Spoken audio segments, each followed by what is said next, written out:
So నమస్తే అన్నలు, welcome back to my channel.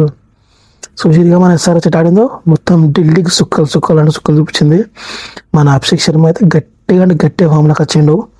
138 రన్లు కొట్టి ఒక ఊపు పోసినాకో అయితే మనం కొంచెం మ్యాచ్ హైలైట్స్ తెలుసుకుందాం. టాస్ గెలిచిన ఢిల్లీ మనకు యాజ్ యూజువల్గా మనకు బ్యాటింగ్ ఇచ్చింది. సక్సెస్ఫుల్గా మనం రివర్స్ టాస్ ఓడిపోయినాము. అయితే ఢిల్లీ అనుకుందంటే కొత్త పిచ్ కదా, అంటే పిచ్ చేంజ్ కాబట్టి దక్కసోకి సిస్టమ్ అనుకున్నది. స్టార్టింగ్ పవర్ ప్లే అంత రన్స్ రాకున్నా కానీ దాని తర్వాత మొత్తం మనలు పడేసారు.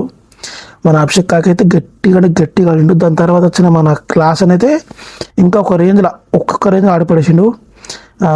ట్రావిస్ హెడ్ ఇంకా ఫామ్లోకి ఇంకా రావాలనిపిస్తుంది. ఒక ట్రావిస్ హెడ్ కూడా ఫామ్లోకి వస్తే మంచిగా ఉంటుంది. ఎందుకంటే నెక్స్ట్ మ్యాచ్ మన ఆర్ఆర్తో ఉంది కదా, ఆర్ఆర్ మ్యాచ్ ఖచ్చితంగా ట్రావిస్ హెడ్ ఫామ్లోకి రావాలా.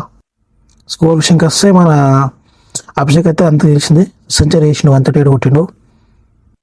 మన క్లాస్ వచ్చేసి పామర్ బల్ల 37 రన్లు కొట్టి 3 సిక్స్లు 3 4లు గట్టిగా మొత్తం మ్యాచ్ అంతా 1 సైడ్ వేసి పడేసిండు. క్లాస్ వచ్చేసి మొత్తం మన టీం మొత్తం లాస్ట్ 20 ఓవర్ అయిపోయేసరికి 242 కొట్టి 2 వికెట్లు పడ్డాయి.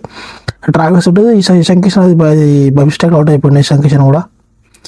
అయితే తర్వాత మనం ఇప్పుడు మన బౌలింగ్ గురించి చూసుకుంటే ఢిల్లీ బౌలింగ్లో ఎవరికి వికెట్లు పడలే. ఒక్క అక్షర్ పటేల్ తప్పితే, అక్షర్ పటేల్ కూడా 2 ఓవర్లు ఇచ్చిండు, 23 రన్లు ఇచ్చిండు, 1 వికెట్ తీసుకున్నాడు. మన ఎస్ఆర్హెచ్ అయితే ఇప్పుడు కొత్త ప్లేయర్ నేర్చుకుంది, అదే తెలిసిన మధుసం కానీ మస్తు ఇచ్చిండు. ఫస్ట్ ఓవర్ మంచిగా ఇచ్చిండు. ఈయన కూడా 4 ఓవర్లు వేసి 36 రన్లు ఇచ్చి 1 వికెట్ తీసుకున్నాడు. ఇట్లా గట్టిగా క్లిక్ అయితే మన ఇషాన్ మలింగ కాక 4 ఓవర్లు వేసి 32 రన్లు 4 వికెట్లు.